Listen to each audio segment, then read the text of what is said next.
A new rule: stop saying that Whoopi Goldberg getting yanked from The View right after she attacked me on The View is karma. There's no such thing as karma. Sorry. Sorry, but life is random. The only word to describe it when a big game hunter gets trampled by an elephant and then eaten by lions is hilarious. It began as a smug, throwaway jab when Whoopi Goldberg casually aimed a sarcastic remark at Bill Maher on The View, clearly assuming it would dissolve into the usual daytime TV noise. That assumption didn't age well. Taking a swipe at Bill Maher isn't just daring, it's dangerous, because he's not the kind of celebrity who shrinks into silence when criticized. Maher built his entire career on confronting hypocrisy head-on, especially when it comes from his own side. And this time, Whoopi found herself squarely in his sights. But the ripple didn't stop there. Within hours, Megyn Kelly entered the fray, and the moment she heard the comment, she went straight for it on air, calling Whoopi out so directly that it instantly became headline material. She's Anna Navarro in your wildest imagination. You could never solo host a show. You will only ever make it as part of an ensemble, and you could never hope to achieve the success that Tucker Carlson has. So you can sit in your little cheap seats all day long and enjoy your little negative henpecking, but your careers are going. What sounded like a disposable line suddenly ignited a full-scale media firestorm, pitting Hollywood figures against political commentators in a clash nobody saw coming. A moment meant to pass quietly turned into an ongoing war of words that refuses to die down. Then came the backlash. Fast, loud, and impossible to avoid. But Maher didn't respond with a polite clapback or a tidy soundbite. He fired from a distance and escalated everything. There was no friendly panel exchange, no soft rebuttal, no coffee table diplomacy. That's never been his style. Instead, he went straight for the core, taking aim not just at Whoopi, but at what he sees as the entire View ecosystem. It's called The View. It's not called The Facts. Yeah, but isn't it interesting that it's called, I don't think they meant this when Barbara Walters invented it a long time ago, but it's The View. Well, that's the problem in America. But there is one view, right, and one that's clearly true opinion, and everybody else can go sit in the corner. Maher dismantled it piece by piece, calling out what he described as the echo chamber culture of daytime television. The fallout was immediate. Whoopi's original comment quietly vanished from rebroadcasts, and social media erupted almost instantly. Online, people shouted karma, like it was some kind of cosmic payback, as if Whoopi had finally crossed a line and gotten caught. But Maher rejected that framing completely. Calm, composed, and razor-sharp on air, he brushed it aside with his familiar dry grin. Karma doesn't exist, he said. Life isn't a scoreboard. It's random, brutal, and sometimes darkly ironic, like a hunter getting trampled by the very animal he thought he controlled. I got so many texts this week because she attacked me the week before. Sure. So everybody was like, oh, Bill, I get you're enjoying the karma. First of all, I'm going to talk about this at the end of my show next week, teaser. But there is no thing as karma, okay? Get over that. And then getting eaten by lions. That's not karma, Maher joked. That's bad judgment meeting reality. The point was clear. He wasn't playing the victim, and he wasn't letting Whoopi or anyone else dictate the narrative. What began as a careless insult cracked open a cultural fault line, and the ground kept shifting. Maher wasn't after revenge. That would have been too easy. He openly mocked the idea of divine justice. The universe isn't watching. It's not keeping score. What actually bothered him wasn't the sarcasm itself, but the audience reaction. The applause, the smug celebration, like they just watched a royal execution. That performative approval is what really lit the fuse. And just when it felt like the circus couldn't get louder, Whoopi attacks me on a regular basis. She says stupid shit on a regular basis. It just happened. Megyn Kelly stepped in. She didn't need to appear on The View. She didn't need an invitation. One segment on her own show was enough. With the camera rolling and the mic live, she delivered a response that cut straight through the noise. No shouting, no theatrics, just calm, deliberate precision. Her tone stayed controlled, almost surgical. She didn't raise her voice because she didn't need to. Every sentence landed cleanly. Kelly said what many viewers already felt but rarely heard said aloud. The View doesn't function like an open conversation. It operates like an echo chamber, where dissent struggles to breathe and discomfort is masked with nervous laughter. Hot mess that they air in the mornings, called The View, had to issue not one, not two, not three, but 4 corrections, legal corrections, 4 legal notes. We only have 3 of them on camera. And she wasn't done.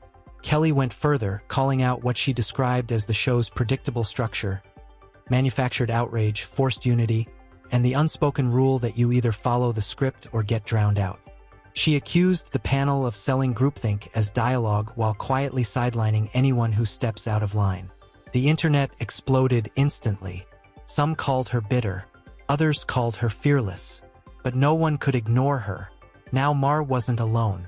Megyn Kelly had picked up the torch and aimed it straight at the show's carefully polished image. She didn't just criticize it, she deconstructed it. According to Kelly, what happens on that set isn't real debate at all. Other legal note. Both Trump and Pam Bondi have denied allegations of a quid pro quo. I have a legal note. Not to mention what they did at that debate, where once again, they tried to fact check only one side, and then when their fact checks got fact checked. It's a pre-approved emotional performance dressed up as thoughtful discussion. One host displays outrage, another nods along, and if a guest challenges the script, they're interrupted, talked over, or quietly phased out. It's not dialogue, it's a loyalty test. Kelly went after it relentlessly. She tore into the uniform thinking, the ritualized outrage, the applause breaks, and a version of empowerment that only rewards women who repeat the approved message. Dissent isn't encouraged. Nuance is edited out. She described it as virtue signaling packaged for daytime consumption. A controlled space where disagreement feels like betrayal and uncomfortable truths are politely buried. I mentioned this karma stuff on the show last week because I was relating how many texts and emails I got from people congratulating me on receiving a karmagram from the universe. And the most striking part? No one pushed back. No fiery defense. No clever retort. Just silence. Because deep down, even the show's strongest defenders knew she'd landed a direct hit. Not a single host fired back. Nothing. The absence of response said everything. One monologue, one microphone, no mercy. And somehow, that moment landed harder than a week's worth of staged outrage and coffee cup applause. No scripts. No safe zones. Just exposure. Kelly didn't just criticize. She peeled the curtain back. And then came the moment that detonated everything. The infamous MAGA hat comparison. One host claimed, without hesitation, that wearing a MAGA cap was equivalent to wearing a swastika. That wasn't commentary. That was character assassination. Form of Whoopi Goldberg's chastisement. So I thought this would be a good time for a little tutorial on karma, which, as Americans understand it, is nothing more than an extension of the common logical fallacy called post hoc ergo propter hoc. The line was so extreme it felt surreal, and yet it aired live. But the real surprise came from Bill Maher. He pushed back immediately. "I've never defended Trump," he said, "and I'm not about to start. But I'm not calling half the country Nazis. That's insane. You can oppose Trump's policies. You can call him unfit. But demonizing his voters means demonizing millions of people. Is that really who we want to be?" Maher committed the ultimate sin in modern media: nuance. He refused to equate disagreement with evil. And in today's climate, that alone is treated like heresy. That's the real issue. You're no longer allowed to disagree. You're expected to comply. Will be sworn in as the 47th President of the United States, yay, on January 20th of this month. Not everyone's happy about it, and many people would like us to be more focused on the insurrection that he personally unleashed, if you ask them, as we discussed earlier. The View was visibly caught off guard. Kelly's point cut too cleanly to dismiss. Real thought doesn't survive inside echo chambers. Genuine dissent isn't just inconvenient, it's dangerous. That's the heart of the problem. When everyone reads from the same script, thinking stops. Just minutes before airtime, the set looked routine. Glam ready, coffee poured, cue cards lined up. No one noticed the intellectual emptiness. Then Kelly spoke, and her words sliced through the room like a blade. She compared the panel to speakers who never did the reading, and then she backed it up.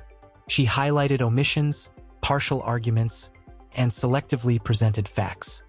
Think it's as bad as, like, the Holocaust, and you don't have to take my word for it. Here is Sunny Hostin of January The View 6th was today. an atrocity. It was one of the worst moments in American history. And when you think about the worst moments in American history, Context had been quietly discarded. Out of 7 relevant points, only 3 were mentioned. The rest vanished. That's how careless it had become. Kelly didn't soften the critique. She said it plainly. This wasn't just misinformation, it was irresponsibility. A national platform turned into serialized outrage theater, complete with applause cues where facts bend to fit emotion.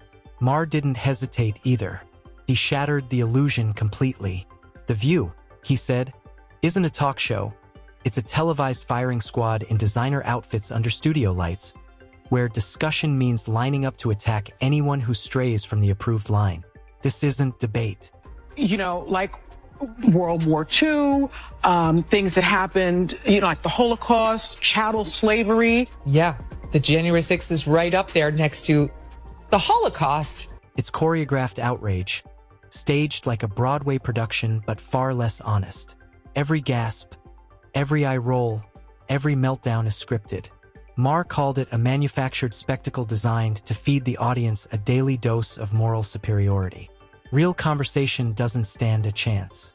Bring nuance, or worse, an opposing view, and you're met with mockery, condescension, and the symbolic guillotine rolling into place.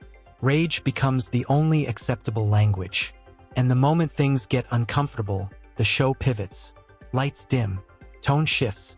Suddenly it's time for a cooking segment, as if none of it ever happened. That hat that you keep wearing, that red hat that says "Make America Great Again," that tells people that you go along with this. So you might as well just put a swastika on the hat. Don't do that. Don't do that. Because we see it anyway. I'm not going to defend Donald Trump ever, but I would never say that we should put the swastika on the cap, because I think you can hate Donald Trump. You can't hate everybody who likes him. It's half the country.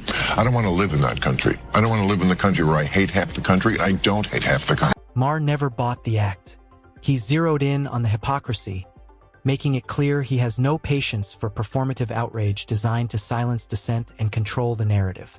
This isn't about one comment or one viral clip. It's about a media culture suffocating under its own manufactured fury, where clicks and applause matter more than truth. Maher, Kelly, and even the silent audience expose something deeper, a system terrified of independent thought. When disagreement becomes heresy, unity isn't built, it's enforced.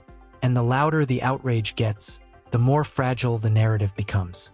Beneath the polished fury is fear that real debate might break through. The standard bearer for liberalism, and in many ways leftism until the woke went bananas in this last decade, but for decades, that's what this guy has represented in America. I want you to note the tone they all talk with him. I want you to look at Sunny Hostin's body language and the way they look at him and everything else. Just because he is a lefty who hasn't gone completely bananas, here they are talking about the word. That's why echo chambers cling so tightly to control. Why dissent is labeled betrayal. Why uncomfortable voices are removed before the credits roll. But people are waking up. Audiences are sharper than producers assume. They're tired of being spoon-fed groupthink disguised as progress. So ask yourself, when did disagreement become dangerous?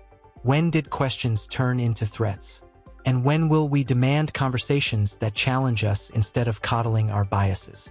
This moment isn't just about a TV feud. It's about reclaiming space for honest dialogue before polarization hardens beyond repair. If we let outrage and censorship rule culture, only the loudest voices survive. That future shouldn't be acceptable. If you're done with recycled outrage and staged drama, speak up. Share this. Start real conversations. Demand honesty, accountability, and debate that makes us think, not just react. Hit like, subscribe, and help break the echo chamber. And this brings us to the end of today's video. If you enjoyed it, then hit the like button and subscribe to this channel for more videos like this. Thanks for watching, and I'll see you in the next.